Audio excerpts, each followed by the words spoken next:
সুসংবাদ।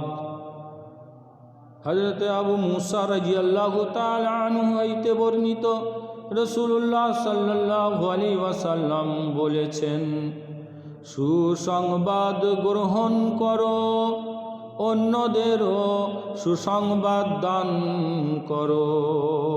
যে ব্যক্তি খাঁটি মনে লা ইলাহা ইল্লাল্লাহ স্বীকার করিবে, সে জান্নাতে প্রবেশ করিবে।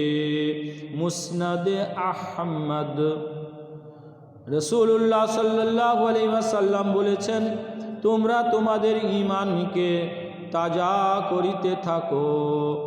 সাহাবা রাদিয়াল্লাহু তাআলা আনহুম জিজ্ঞাসা করিলেন, ইয়া রাসূলুল্লাহ সাল্লাল্লাহু আলাইহি ওয়াসাল্লাম, আমরা কিভাবে ঈমানকে তাজা করিব?